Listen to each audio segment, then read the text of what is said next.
I'm Brooke Mitchell, 22 years old, and I still remember how it felt standing at that bus stop in my graduation cap and gown while my classmates drove past in their cars. The worst part wasn't the drizzling Seattle rain or the curious stares. It was the text that lit up my phone, a picture of my 19-year-old sister Amber posing beside her brand new Tesla, her graduation gift from our parents. The same parents who told me the bus was perfectly reliable transportation for my college graduation. Our family wasn't struggling financially. This was just another chapter in a lifetime of being the invisible daughter. Before I tell you how I finally stood up for myself after years of being the forgotten child, let me know where you're watching from and hit that subscribe button if you've ever felt invisible in your own family. I grew up in Bellevue, a comfortable Seattle suburb where most families lived well, but tried not to flaunt it. My father Ryan worked as a senior software developer for a major tech company, pulling in a salary that put us firmly in the upper middle class. My mother Stephanie sold luxury real estate, driving clients around in her Mercedes to view lakefront properties. We lived in a beautiful 4-bedroom house with a view of Lake Washington. From the outside, we were the picture-perfect American family. But inside those walls, there was a clear hierarchy, and I quickly learned my place in it. My sister Amber was the golden child from the moment she was born. 3 years younger than me, she somehow commanded the room in ways I never could. She had our mother's charisma and social grace, our father's quick wit, and a kind of magnetic confidence I both envied and admired. I, on the other hand, was the responsible one. Studious, quiet, and, according to my mother, too sensitive. The pattern started early. When I was 7 and Amber was 4, I remember our parents filming every second of her preschool dance recital. 2 weeks later, they missed my school science fair, where I won first place because Amber had a cold. Mom assured me it wasn't a big deal and that there would be other science fairs. When I showed them my blue ribbon later that night, they glanced at it while helping Amber build a pillow fort in the living room. "That's nice, honey," my mother said, before turning back to Amber. "Look how creative your sister is with those cushions." By middle school, the differences became more pronounced. Amber's bedroom was redecorated 3 times to match her evolving interests. My furniture remained the same set from childhood, with my parents promising we'd update it soon for years. When I brought home straight A's, my father would nod and say, "That's what we expect from you, Brooke." When Amber managed to pull B's and C's, they'd take her out for ice cream to celebrate her improvement. The most glaring example came on our respective 16th birthdays. For mine, we had a modest dinner at my favorite local restaurant with just our immediate family. I received practical gifts, a laptop for schoolwork, some clothes, and a promise that they'd help me find a used car when the time was right. For Amber's 16th, they rented a venue, hired a DJ, and invited 60 of her closest friends. She received designer clothes, jewelry, and the crowning gift, a brand new Honda Civic with a giant red bow on top. When I pointed out the difference, my mother said, "Amber's more social, honey. She needs these things to build confidence. You've always been so independent." 2 months after Amber got her new Honda, they finally helped me buy my first car, a 10-year-old Toyota with mysterious engine noises and a passenger door that didn't open from the inside. "It has character," my father said, slapping the hood. "And it'll teach you about car maintenance." Throughout high school, the pattern continued. My parents attended every one of Amber's volleyball games, but made it to only 2 of my debate team competitions, despite my team making it to state finals. When I was accepted to the University of Washington with a partial academic scholarship, my parents seemed more interested in Amber's upcoming prom than my college plans. "Of course you got in," my mother said when I showed her my acceptance letter. "You've always been smart. Now, do you think Amber should go with the blue dress or the silver for prom? The silver really brings out her eyes." The only person who truly saw me was my grandmother Hannah. My mother's mother was a retired English professor who valued education and hard work. When my parents missed my high school graduation speech as valedictorian because Amber had a volleyball tournament in Portland, Grandma Hannah was there, front and center, beaming with pride. "They don't see what I see," she told me afterward, squeezing my hand. But someday, you'll build a life where your worth is recognized, Brooke. And it will be beautiful. I clung to those words throughout college. While Amber followed in my footsteps to the University of Washington a few years later, despite having lower grades and test scores, our college experiences couldn't have been more different. I worked 20 hours a week at the campus library to supplement my scholarship, maintained a 3.9 GPA, and lived frugally in a shared apartment with 3 other students. Amber lived in the expensive dorms freshman year, then moved to a luxury apartment complex popular with sorority girls. She joined a sorority, changed her major 3 times, and maintained what she called a solid C average. My parents paid her full tuition, rent, and gave her a generous monthly allowance. Meanwhile, I stretched every dollar and picked up extra shifts during holidays to make ends meet. Throughout all this, I told myself that someday they would see my accomplishments. Someday they would be proud of me the way they were proud of Amber. As my college graduation approached after 4 years of hard work, I thought maybe, just maybe, this would be that moment. I had secured a job interview at a prestigious marketing firm in Portland. I was graduating with honors. Surely now they would see me. I was wrong. But I didn't know just how wrong until the day I found out about Amber's Tesla. My final semester of college was a marathon of all-nighters, coffee-fueled study sessions, and balancing work with internship applications. While my classmates were enjoying senior bar crawls and spring break trips, I was pulling double shifts at the library and finalizing my capstone project. Despite the exhaustion, I maintained my 3.9 GPA and even secured a promising job interview at Horizon Marketing in Portland, all while my ancient Toyota made increasingly concerning noises whenever I drove over 40 miles per hour. 3 weeks before graduation, I called my parents to discuss logistics for the big day. I'd been dropping hints for months that my car probably wouldn't make it to graduation, especially since the ceremony was at the main campus, a good 30 minutes from my apartment. "So about graduation day," I said, twisting the phone cord around my finger as I paced my tiny bedroom. "I'm a bit worried about transportation. The Toyota's making that knocking sound again, and the mechanic says it might be the transmission." My father replied, clearly distracted. I could hear him typing on his keyboard in the background. "Can't one of your roommates drive you? They're all participating in the ceremony too, Dad. We all need to be there early for lineup." "Well, we'll figure something out," my mother chimed in from the extension. "By the way, did we tell you Amber made Dean's List this semester? Her advisor says if she keeps this up, she might graduate a semester early." I bit my lip, knowing that Amber's Dean's List at the School of Communications required only a 3.2 GPA, nowhere near my consistent 3.9. Still, I congratulated them and tried once more to address my transportation concerns. About graduation, I was thinking maybe... "Oh, honey, can we talk about this later?" My mother interrupted. "Your father and I are heading out to look at something special for Amber. À surprise. Call you tomorrow?" They hung up before I could respond. 2 days later, I stopped by my parents' house to pick up some winter clothes I'd stored in their basement. They weren't expecting me, and as I let myself in with my key, I overheard them talking excitedly in the kitchen. "Amber's going to flip when she sees it," my father was saying. "The white interior is perfect." "I know. And the salesman said we can have it ready by next weekend.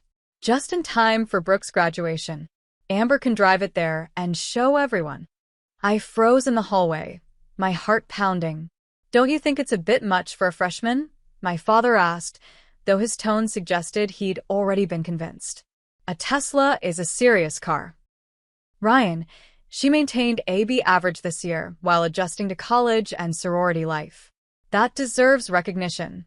Besides, her Honda is already 2 years old, and all her sorority sisters are getting new cars for sophomore year." I must have made a noise because they both looked up, startled to see me standing in the doorway. "Brooke, we didn't hear you come in," my mother said, quickly closing the laptop they'd been looking at.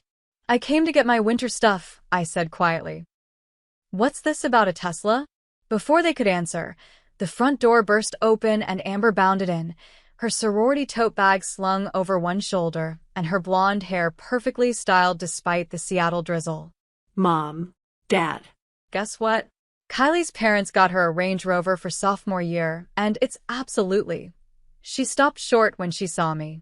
Oh, hey, Brooke. What are you doing here? My parents exchanged a look that confirmed everything I'd overheard. My mother recovered first, her real estate smile sliding into place. Actually, we have some exciting news, she said, putting her arm around Amber. We were going to wait, but since everyone's here, Amber, honey, in recognition of your hard work this year, and since Brooke's graduating next week. My father finished for her, beaming with pride. We're getting you a Tesla Model 3, white with the premium interior package you wanted. Amber screamed and jumped up and down while I stood there, invisible once again. Not only were they buying her a Tesla as a reward for mediocre freshman grades, but they were somehow framing it as connected to my graduation, an event that should have been about celebrating my achievements. Oh my God. Are you serious? A Tesla? Taylor's going to die. Amber threw her arms around our parents, then turned to me with a smirk. See, Brooke? Some of us get cars that actually work. I opened my mouth to say something, anything, but was cut off by my mother. We're going to pick it up next Friday, and then we can all drive to Brooke's graduation in style on Saturday. I felt like I'd been punched in the stomach. Not only was my graduation being overshadowed, but they hadn't even considered how I would get to my own ceremony. I was just expected to ride along in Amber's new Tesla, like an afterthought. I mumbled something about needing to get my clothes and fled to the basement, tears burning my eyes. As I stuffed sweaters into a duffel bag, I could hear them upstairs, excitedly discussing features and color options. That night, back in my apartment, I broke down while telling my roommate Jessica what had happened. Your parents are buying your teenage sister a Tesla while you can barely afford oil changes for your death trap? Jessica was furious on my behalf. And they didn't even think about how you're getting to graduation? That's beyond messed up, Brooke. Maybe I'm overreacting, I said, wiping my eyes. They've always been this way. That doesn't make it right, Jessica insisted. You need to stand up for yourself. Tell them how you feel. What's the point? They don't hear me. They never have. Then make them hear you, Jessica said firmly. You're graduating with honors. You've worked your ass off while Amber's been partying in a sorority house on their dime. If they can't see your worth, you need to show it to them. I nodded, but as graduation day approached, my anxiety only grew. Would I finally find the courage to speak up, or would I stay silent as I had for 22 years? The Friday before graduation dawned bright and clear, a rare gift in Seattle's typically gray spring. I woke up early to take my final exam in marketing analytics, the last hurdle before officially completing my degree.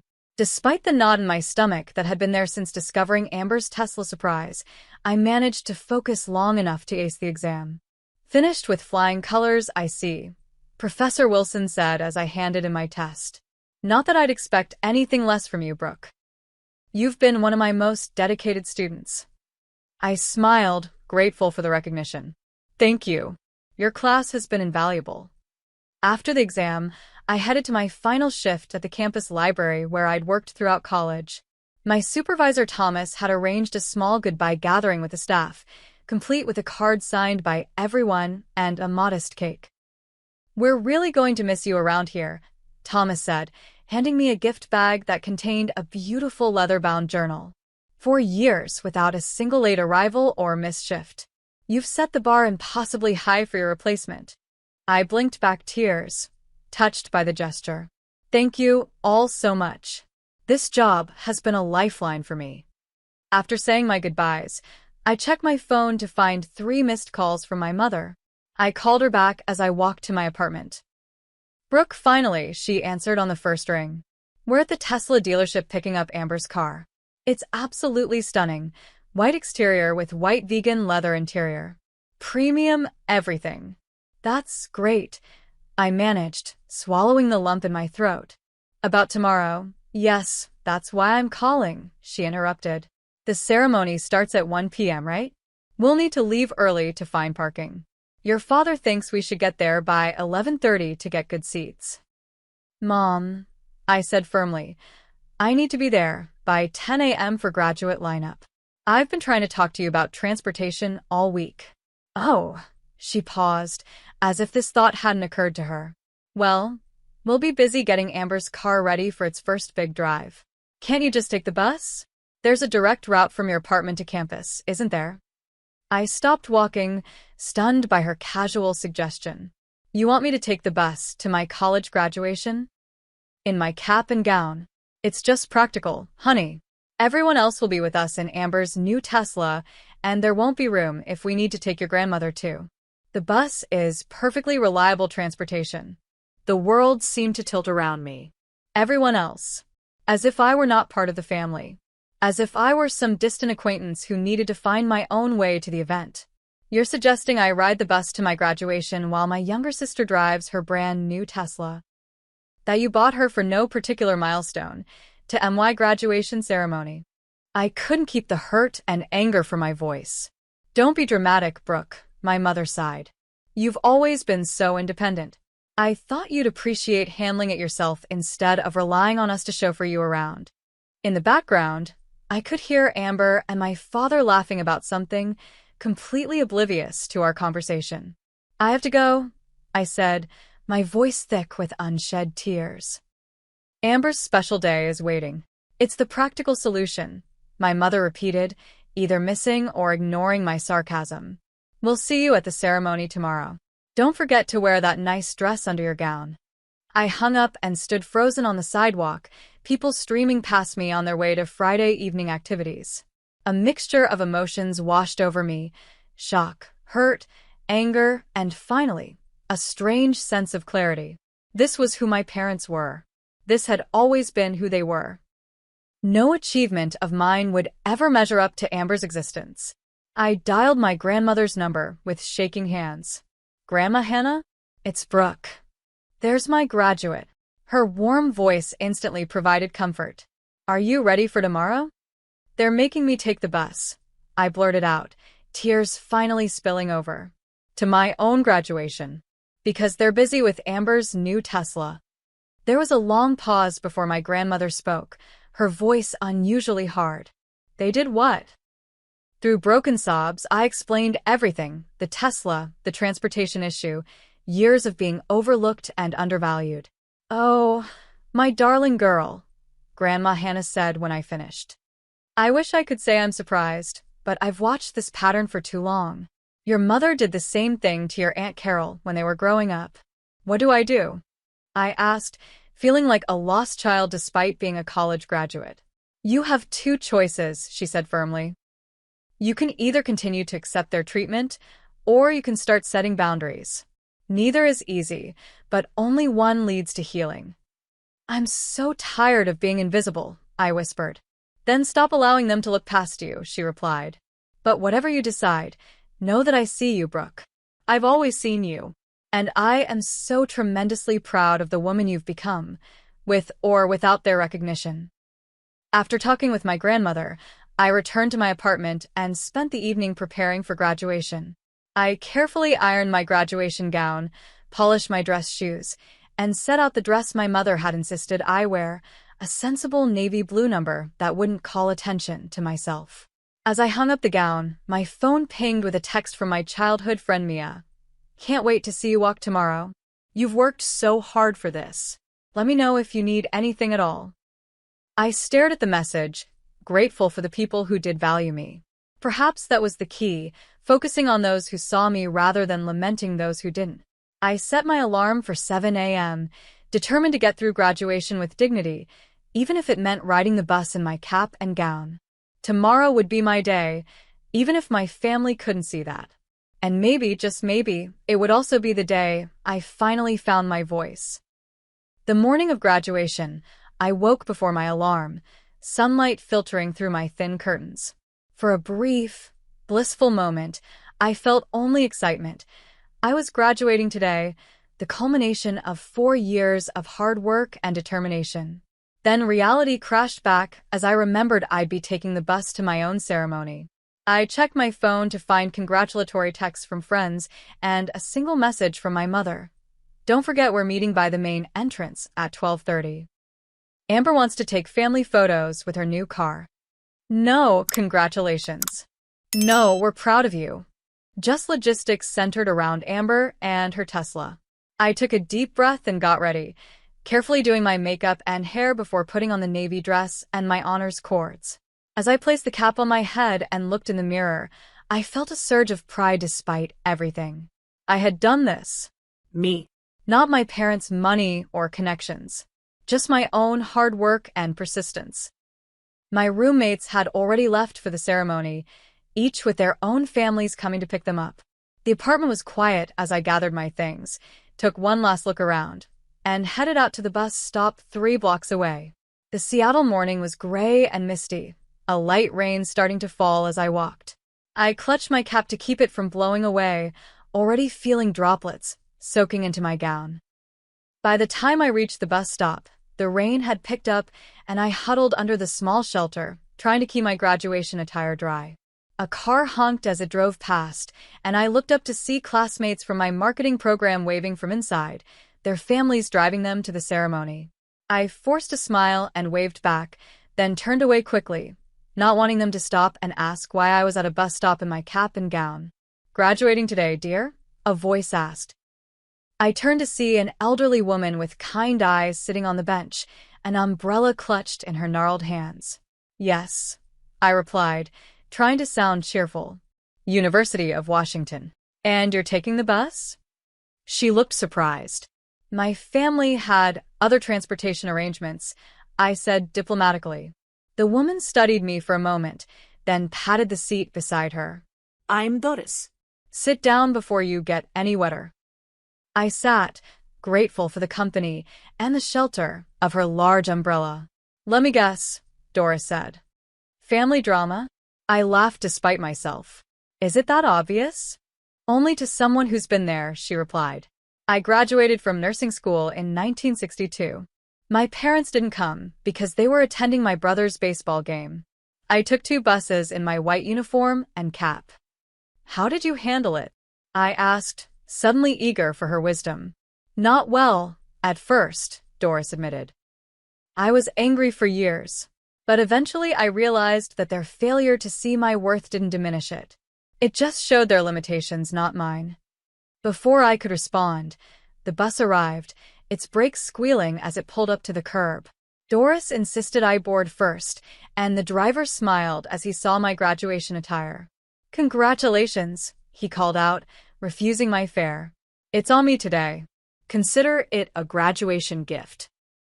Inside the bus, several passengers offered similar congratulations, a woman in scrubs insisting I take her seat at the front. The kindness of these strangers brought tears to my eyes, their recognition more meaningful than they could know. As the bus rumbled toward campus, my phone vibrated with a text from Amber. "OMG, the Tesla is amazing. Mom and Dad are letting me drive everyone to your thing. So excited for everyone to see it." Attached was a picture of her posing beside the gleaming white Tesla, my parents beaming proudly behind her. I turned off my phone and slipped it into my pocket, unwilling to let it spoil this moment. The bus journey brought back memories of other times I'd been overlooked. My 16th birthday when my parents forgot to pick me up from debate practice because they were shopping for Amber's new phone. High school graduation when they arrived late and left early for Amber's dance recital. Countless achievements met with distracted acknowledgement while Amber's smallest accomplishments were celebrated lavishly. Yet amid these painful memories, I found myself thinking about Doris's words. Their failure to see my worth didn't diminish it. Perhaps it was time I truly believed that. The bus approached campus, now crowded with graduates and their families. Through the window, I could see proud parents taking photos, grandparents carrying flowers, siblings holding congratulatory signs. A lump formed in my throat, but I swallowed it down. Today was still my achievement, even if my family couldn't recognize it properly. As I prepared to exit, Doris touched my arm. "Remember, dear, family isn't always who raises you. Sometimes it's who sees you. Find those people, and keep them close. I thanked her, oddly moved by this brief encounter with a stranger who somehow understood exactly what I needed to hear. Stepping off the bus, I spotted Jessica waiting by the campus entrance, scanning the crowd. "Brooke," she called, rushing over. "I was worried you wouldn't make it. Did you really take the bus? In your gown?" "Family tradition," I said wryly, straightening my slightly damp cap. Jessica's expression darkened. "They really made you bus it while they're parading around in a brand new Tesla? That's beyond messed up." "It's fine," I said automatically, then corrected myself. "Actually, no. It's not fine. But I'm not going to let it ruin today." "That's my girl." Jessica linked her arm through mine. "And just so you know, my parents want to take us both out for dinner after the ceremony. They insist."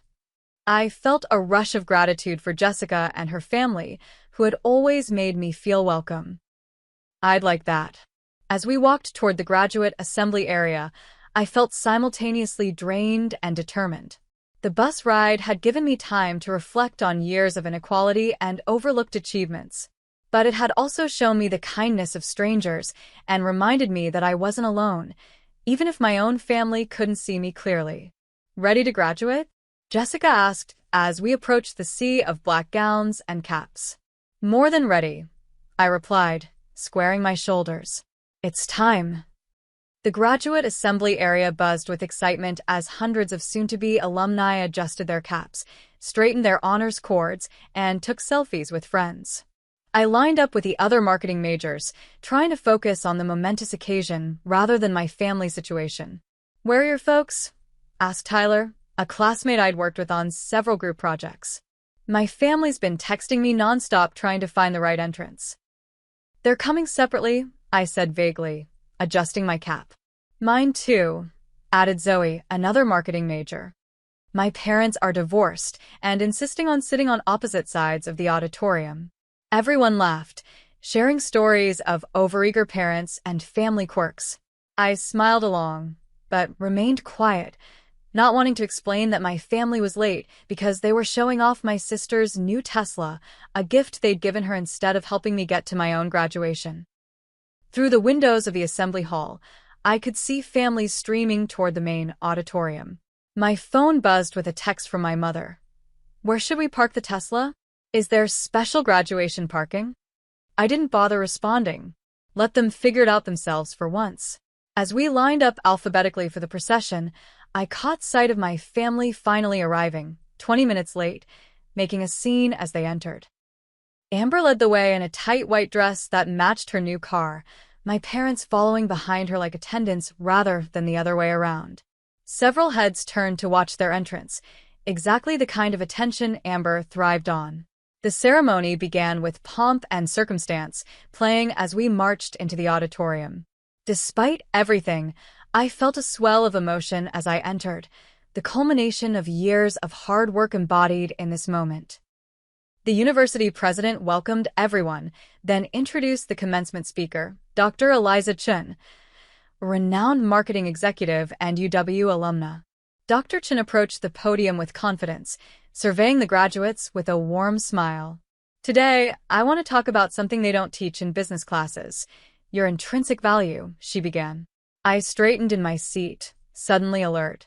Society often measures worth through external validation. The car you drive, the house you live in, the attention you receive. But true value comes from within. It's built through perseverance, integrity, and self-belief, especially when no one else is watching. Her words seemed to pierce directly through me, as if she were speaking to my exact situation. Some of you have had every advantage: financial support, family connections, endless encouragement. Others have fought for every inch of progress, often unseen and uncelebrated it. To those students especially, I say this: the fact that others failed to recognize your light doesn't make it shine any less brightly. In fact, the struggle to be seen often creates the most resilient, compassionate leaders. Tears welled in my eyes as Dr. Chin continued, her message resonating with everything I'd been feeling. Your worth is not determined by others' ability to see it. Remember that as you move forward into a world that will continue to overlook quiet excellence in favor of flashy mediocrity. The rest of her speech blurred as I processed her words. Had I been allowing my parents' perception to define my worth all these years? The revelation felt simultaneously painful and liberating. When it came time for graduates to cross the stage, I took a deep breath and prepared myself. Row by row, we stood and filed toward the stage. As my row was called, I scanned the audience, spotting my family in the middle section. My mother was on her phone, my father was checking his watch, and Amber was taking selfies. None of them were watching the stage. Brooke Mitchell, Bachelor of Science in Marketing, summa cum laude, the dean announced as I stepped onto the stage. I expected to cross in silence like many others before me. Instead, I heard a thunderous cheer from the back of the auditorium. Startled, I looked up to see my grandmother Hannah standing, despite her arthritis, applauding wildly. Beside her were Jessica's parents and several of my library coworkers, including Thomas. They held up a banner. "Congratulations, Brooke. We see you." Emotion overwhelmed me as I accepted my diploma, tears flowing freely now. These people, some related by blood, others by circumstance, had made the effort to be here fully present for me. They saw me. They celebrated me. And in that moment, it was enough. As I returned to my seat, I glanced at my family. My parents looked confused and embarrassed by the unexpected cheering section. Amber appeared annoyed that attention had been diverted from her. For once, I didn't care about their reactions. After the ceremony, graduates flooded into the courtyard to meet their families. I found my grandmother first, pulling her into a tight hug. "You came," I whispered, still in disbelief. "Your doctor said the trip would be too much with your arthritis." "Wild horses couldn't have kept me away," Grandma Hannah replied, cupping my face in her hands. "I'm so proud of you, my brilliant girl." Thomas and my other coworkers offered congratulations before tactfully withdrawing to give me time with family. Jessica's parents insisted on taking photos of me with my diploma, treating the moment with the reverence it deserved. It was in this warm bubble of genuine celebration that my parents and Amber finally found me. "There you are," my mother exclaimed, as if I'd been the one who was difficult to locate. "We've been looking everywhere. Who are all those people cheering for you?" It was a bit much, don't you think? "Those were people who wanted to celebrate with me," I said simply. "Well, we need to take family photos by Amber's new car before the parking fee increases," my father said, checking his watch again. "The Tesla is parked in the VIP section. Had to pay extra, but worth it for the statement it makes." "Seriously, Brooke, wait until you see it," Amber gushed, completely oblivious to the significance of the day. "The interior is amazing. Everyone's been stopping to look at it. Some guy even asked if I was a professional model doing a Tesla promotion." Something inside me finally snapped, quietly, definitively. For years of working myself to exhaustion. For years of maintaining near-perfect grades while working part-time. For years of watching my sister get everything handed to her while I struggled. And now, on what should have been my day, they couldn't even pretend to care about my achievement. "No," I said, the word coming out clear and firm. "No what?" my mother asked, already turning toward the parking lot. "No, I will not take family photos by Amber's Tesla on my graduation day." My father frowned. "Don't be difficult, Brooke. It's just a few pictures." "It's never just been about pictures," I said, my voice gaining strength. "It's about a lifetime of being treated as less than. It's about you buying my teenage sister a luxury car while making me take the bus to my own graduation. It's about showing up late to my ceremony because you were too busy fawning over Amber and her new toy." "That's not fair," my mother protested, looking around nervously as nearby families glanced our way. "We've always supported you. Have you?" I asked, surprising myself with my calm. "When was the last time you attended any event that mattered to me without checking your watch or leaving early for something of Amber's? When have you ever celebrated my achievements with even half the enthusiasm you show for her mediocre ones?" "I got good grades this year," Amber interjected, indignant. You got C's with a few B's at a university Dad's donations helped you get into, while living in a luxury apartment they pay for, with a monthly allowance that exceeds what I make working 20 hours a week, I replied. And for that, you got a Tesla. I graduated summa cum laude while working throughout college, and I got a bus ticket. My father's face reddened. That's completely different. Amber needs more support. You've always been independent. I had to be independent, I said quietly. You never gave me any other choice. Is that what this is about? My mother asked, her voice rising. A car? If you wanted a car, you should have said something. This isn't about the car, my grandmother interjected, stepping forward. This is about seeing your daughter, really seeing her for the first time in 22 years. My parents turned to her in surprise, as if just noticing her presence. Mom, this isn't the place. My mother began. If not now, when? Grandma Hannah interrupted. I've watched this pattern for decades. Carol was treated the same way you treat Brooke, invisible unless performing some service for the family. And now you're continuing the cycle with your own daughters. My mother paled at the mention of her sister, my Aunt Carol, who had limited contact with the family. Brooke has worked harder than anyone I know, my grandmother continued. She deserved to have her parents drive her to graduation, at minimum. She deserved celebration, recognition, and respect, not to be an afterthought to Amber's new car. A small crowd had gathered, watching the drama unfold. I felt a hand slip into mine and turned to see Jessica standing beside me in silent support. I need to go, I said, suddenly exhausted by the confrontation. My friend's family has invited me to a graduation dinner, people who actually want to celebrate with me. Brooke, you can't just walk away from your family, my father protested. Watch me, I replied, then turned to leave with Jessica, Grandma Hannah following behind us. As we walked away, I heard Amber ask in a confused voice, So, are we not taking pictures with a Tesla? And for the first time in years, I found myself laughing, genuinely laughing, at the absurdity of it all. In standing up for myself, I discovered a strength I hadn't known I possessed. Whether my family recognized my worth or not, I finally did.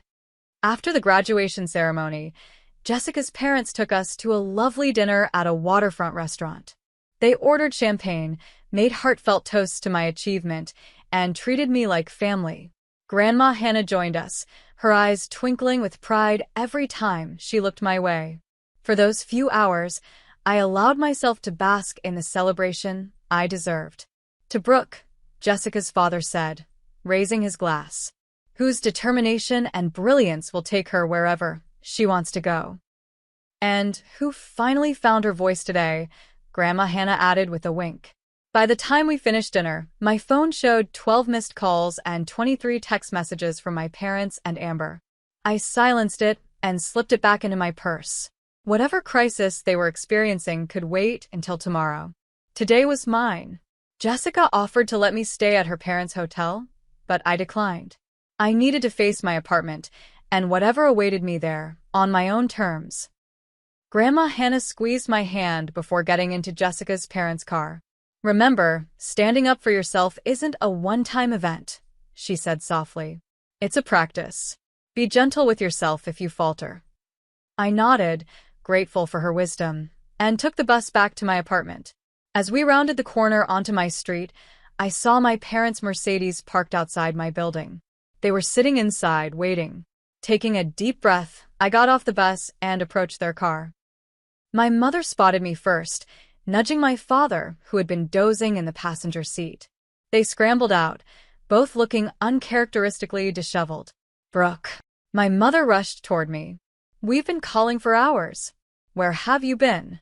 At my graduation dinner, I replied calmly, with people who wanted to celebrate with me. We need to talk, my father said, his authoritative tone returning. This scene you caused today was completely inappropriate. Let's go inside, I suggested, not wanting to have this conversation on the street. My roommates are gone for the weekend. Once in my apartment, my parents took in the modest surroundings with poorly concealed dismay.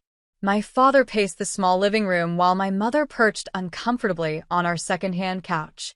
Brooke, my father began, I understand you were upset about transportation arrangements today, but publicly embarrassing your family was unacceptable.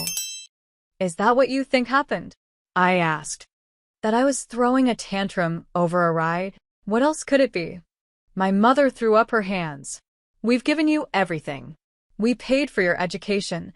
I had a scholarship, I interrupted, and worked 20 hours a week to cover living expenses. We would have helped if you'd asked, my father countered. You've always been so independent, so capable. Amber needs more support. No, I said firmly. Amber gets more support. There's a difference. That's ridiculous, my mother scoffed.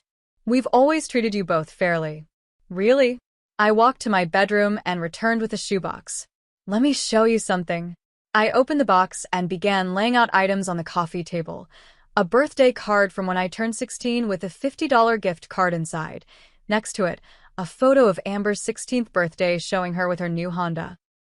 My high school graduation announcement alongside a bank statement showing the $200 my parents deposited as a gift, a newspaper clipping of Amber's volleyball team with my parents prominently featured in the stands, my college acceptance letter with no congratulatory note, and finally, a bus ticket from earlier that day. This is a record of inequality, I said quietly. Not in one dramatic moment, but in 1,000 small ones over many years. My parents stared at the items, momentarily speechless. You've kept all this? My mother finally asked, her voice small. Not to throw it in your faces someday, I explained, but to remind myself that I wasn't imagining things, that the difference in how you treated us was real. Before they could respond, there was a knock at the door. I opened it to find Grandma Hannah, who must have taken a taxi from her hotel. I thought you might need reinforcements, she said, stepping inside. Her eyes narrowed when she saw my parents. I see the conversation has started. Mom, this isn't your business, my mother began. When my granddaughter takes a bus to her college graduation while you parade around with Amber in a brand new Tesla, it becomes my business, Grandma Hannah replied sharply. Stephanie, you're repeating exactly what your father did to you and Carol. My mother flinched at the comparison. That's completely different. Is it? Grandma Hannah asked. Your father favored you because you were outgoing and charming like him. You favor Amber for the same reason. Carol was studious and quiet, like Brooke. You resented how your father treated Carol, yet here you are, doing the same thing to your own daughter. A heavy silence fell over the room. My father, who had been defensive throughout, finally spoke. Brooke has always seemed fine, he said, but his voice lacked conviction. She never complained. She shouldn't have to complain to be treated equally, Grandma Hannah pointed out. I thought. My mother began, then stopped, staring at the items on the table. I thought because you were successful on your own, you didn't need as much from us. I thought we were giving you space to be independent. I needed parents, I said simply, not space. My father ran his hand through his hair, looking genuinely troubled for the first time. The Tesla was excessive, wasn't it? Even for Amber. It's not just about the Tesla, I said. Though making me take the bus to graduation while buying her a luxury car certainly brought everything into focus. What do you want from us now? My mother asked, and I was surprised to see tears in her eyes. How do we fix this? I don't know if you can fix 22 years of inequality overnight, I admitted, but acknowledging it is a start, and understanding that going forward, our relationship will have boundaries. Boundaries? My father looked alarmed. What does that mean? It means I won't accept being treated as less than Amber anymore. It means I'll call out favoritism when I see it. And it means I might need distance sometimes to protect myself. My parents exchanged worried glances. This was new territory for all of us. I've accepted a job interview in Portland next week, I continued. If I get it, I'll be moving.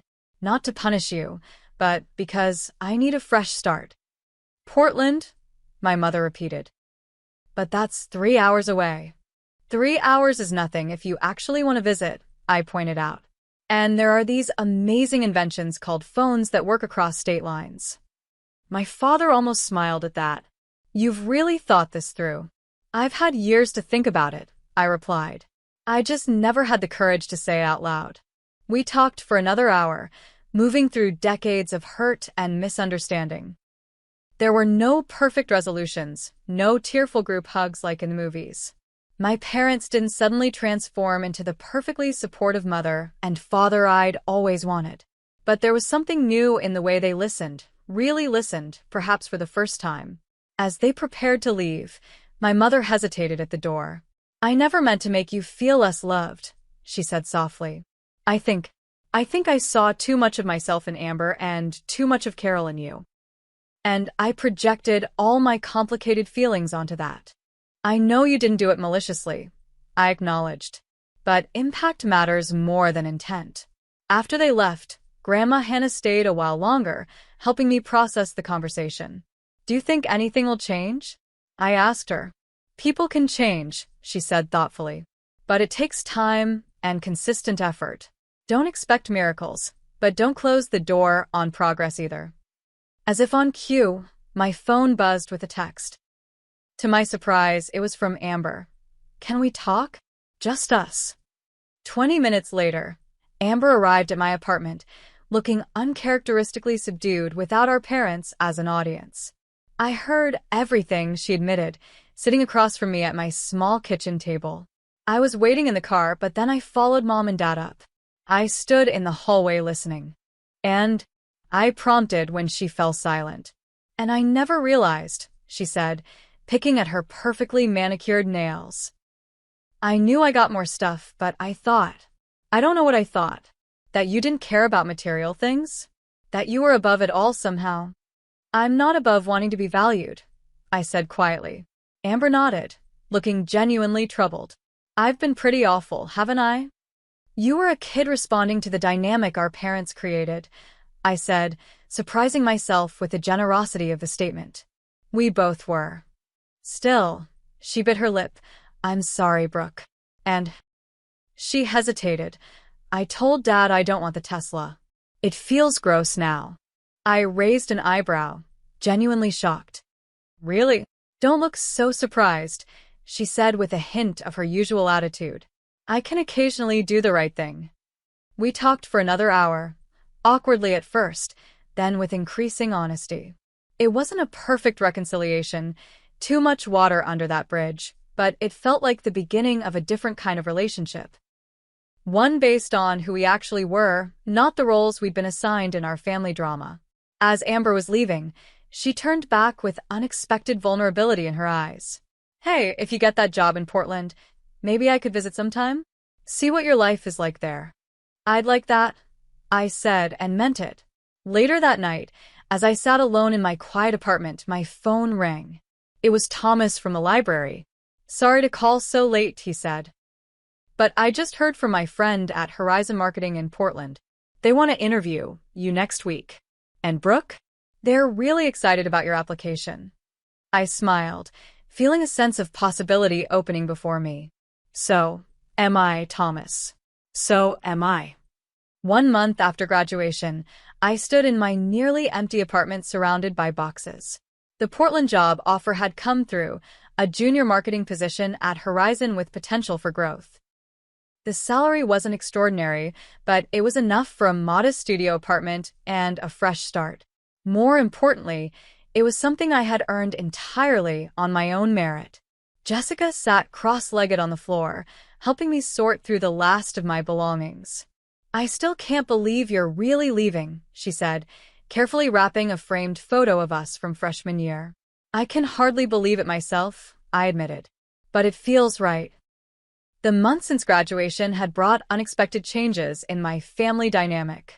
There had been no dramatic transformation. My parents hadn't suddenly become perfectly attuned to my needs, but there were small shifts that suggested they were at least trying. The previous weekend, my father had asked me to lunch, just the two of us, something that had never happened before. We sat across from each other at a local cafe, initially awkward without Amber or my mother to fill the silence. "I've been thinking a lot about what you said," he finally offered, stirring his coffee unnecessarily. "About always feeling overlooked." I waited, giving him space to continue. "I think," he said slowly, "I assumed that because you were so capable, You didn't need as much from me. I focused on Amber because she seemed to need more guidance, more attention. He looked up, meeting my eyes. But that wasn't fair to you. No, I agreed. It wasn't. I can't change the past, he continued. But I want you to know that I see how hard you've worked, how much you've accomplished on your own. And I'm sorry I wasn't there for more of it. It wasn't everything, but it was something, an acknowledgement I'd been waiting years to hear. I'd like to help with your moving expenses, he added. Not because you need it, but because I want to support this new chapter. Initially, I wanted to refuse, to prove I could do it entirely on my own. But I realized that accepting help didn't diminish my independence. Sometimes support was just support. Thank you, I said. I'd appreciate that. My mother's attempts at connection were more awkward, but equally sincere. She'd invited me for coffee the day after my lunch with Dad, clearly having coordinated their efforts. Portland has some beautiful neighborhoods, she said, having researched the city extensively. The Pearl District is supposed to be very trendy for young professionals. It's also very expensive, I pointed out. I'll be in a smaller neighborhood across the river. She nodded, absorbing this information. You know, I've never lived more than 10 miles from where I grew up, she said unexpectedly. Sometimes I wonder what it would have been like to start fresh somewhere new. I saw something in her eyes then, a hint of envy, perhaps, or regret. It occurred to me that my mother's favoring of Amber might have been about more than just preferring her personality. Perhaps she saw in Amber the confident, popular girl she had been, and in me, the road not taken, the serious, ambitious path she might have chosen. It's not too late, I suggested, to try new things. She smiled sadly. Some roads close behind you, but I'm proud that you're taking yours. The word proud hung between us, unfamiliar but welcome. Even Amber had shown surprising growth. True to her word, she had refused the Tesla, asking our parents to return it. Instead, she kept her Honda and suggested they donate the difference to a scholarship fund. Whether this change would last remained to be seen, but it felt like a significant step. A knock at the door pulled me from my reflections. Jessica opened it to reveal my parents and Amber come to help with the final moving preparations. We brought lunch, my mother announced, holding up bags from my favorite sandwich shop. And packing tape. Your father read online that you always need more tape than you think. The next few hours passed in a blur of activity, boxing final items, loading my father's SUV, and cleaning the apartment. The dynamic between us was still finding its footing, conversations sometimes stalling into awkward silences, but the effort on all sides was tangible. As we prepared to caravan to Portland, my parents driving the loaded SUV while I followed in my newly reliable used car, a graduation gift from Grandma Hannah, Amber pulled me aside. I found this, she said, handing me a small box. It was in the storage closet at home. Inside was a faded blue ribbon, my first place award from the science fair all those years ago, the one my parents had missed. I don't know why I kept it, Amber admitted. Maybe even then I knew it mattered. I looked at my sister, really looked at her, and saw something new. Not the golden child who had everything handed to her, but a young woman beginning to recognize her role in our family's complicated dynamic. Thank you, I said simply, tucking the ribbon into my purse. The drive to Portland marked both an ending and a beginning. As Seattle faded in my rearview mirror, I felt a weight lifting, not the complete resolution of 22 years of family history, but the liberation of having finally spoken my truth. My new apartment was tiny but mine, a clean slate in a city where no one knew me as Amber's sister or the responsible one. As my parents helped carry boxes up 3 flights of stairs, I watched them taking in the modest space with new eyes, not judging, but seeing my choice as valid on its own terms. After everything was unloaded, we stood awkwardly in the small living area, the moment of departure hanging between us. Well, my father said, jingling his car keys. I guess we should hit the road if we want to make it back before dark. Thank you, I said, for helping with the move. Of course, my mother replied. That's what family does. The phrase struck me as both ironic and hopeful, a statement of what should have been all along, and perhaps what could be going forward. As they prepared to leave, my mother hesitated, then pulled me into a hug tighter and longer than any I could remember. "I'm so proud of you, Brooke," she whispered. I should have said that more often. After they left, I stood alone in my new apartment, surrounded by boxes yet to be unpacked and a future yet to be written. The journey from invisibility to empowerment wasn't complete. Such transformations never are, but I had taken the crucial first step of recognizing my own worth, regardless of whether others could see it. My phone pinged with a text from Grandma Hannah. "How does it feel to be exactly where you're meant to be?" I smiled, looking out the window at my new city stretching before me. "Like the beginning of something important," I typed back. The bus ride to graduation had been painful, but perhaps necessary, the final indignity that pushed me to claim my voice and my value. In the end, the greatest graduation gift wasn't a car, or even recognition from my parents. It was the discovery that I could stand in my own light, create my own celebrations, and build a life that honored my worth, whether others recognized it or not. As I unpacked my first box, I came across the journal Thomas and my library coworkers had given me, opening it to find a quote they had inscribed on the first page. "Your worth is not determined by others' ability to see it." I ran my fingers over the words, thinking of Dr. Chen's commencement speech, Doris on the bus, Grandma Hannah's unwavering support, and all the people who had seen me clearly when my own family couldn't. Have you ever had to stand up for yourself when it felt like no one else would? Or found yourself taking the bus while someone else got the Tesla? I'd love to hear your stories in the comments below. Don't forget to like this video if it resonated with you, subscribe for more real-life stories, and share with someone who might need a reminder of their own worth. Remember, sometimes the most important journeys start with a single bus ride or a single moment of standing in your truth. Thank you for listening, and until next time, keep shining your light, even when others don't see it.